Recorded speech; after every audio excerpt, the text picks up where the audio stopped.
Comment parler du frère sans parler de la sœur? En effet, ce sont, je pense, deux champions d'exception.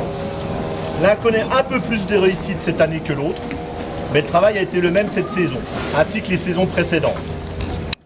En effet, rien n'est le fruit du hasard, ce n'est que le fruit du travail, des aptitudes physiques, psychologiques qui permettent d'encaisser ce dernier, justement.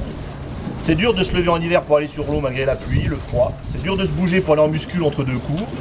Et tout cela 1 à 2 fois par jour, quasiment tous les jours de l'année.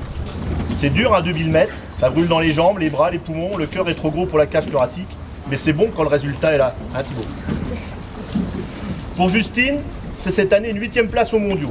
Il ne faut pas être blasé devant ce résultat, ni même le minimiser. C'est déjà en soi fabuleux. Et en plus, ce ne fut pas facile.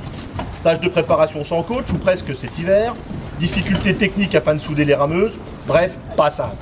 Et les aléas d'une compétition comme les championnats du monde font que sur 1 ou 2 courses, on joue soit entre la première et la 6e place, soit les places qui suivent derrière.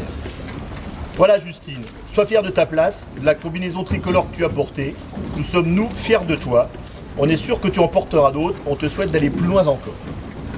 Et Thibaut, loin l'an dernier au Mondiaux Junior, mais cette année c'est l'explosion. 19 ans, première année senior, un test ergo cet hiver qui te place d'entrée dans les meilleurs poids légers français, en sachant que ces derniers sont souvent les meilleurs du monde. Un championnat de France en skiff où il joue sa carte, réussissant à se placer en éclipse moins de 23, et pour finir, vice-champion du monde. Bravo Thibaut, regarde un instant derrière. Les petites sorties en Benjamin, les entraînements minimes avec Jean-Marc, l'une de tes premières courses où tu as dessalé avec Lucas à Mulhouse. Puis te voici cadet, les choses deviennent plus dures, mais tu es là, toujours, même si ta nonchalance pouvait poser quelquefois question. Mais en fait, n'est-ce pas ta force? Je m'interroge finalement.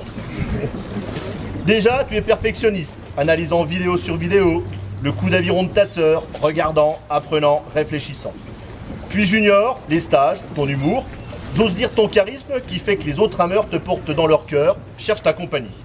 Tu as fait beaucoup pour l'ambiance, pour que les jeunes du club investissent celui-ci, en face, comme je le disais samedi, leur maison, comme toi tu en as fait la tienne.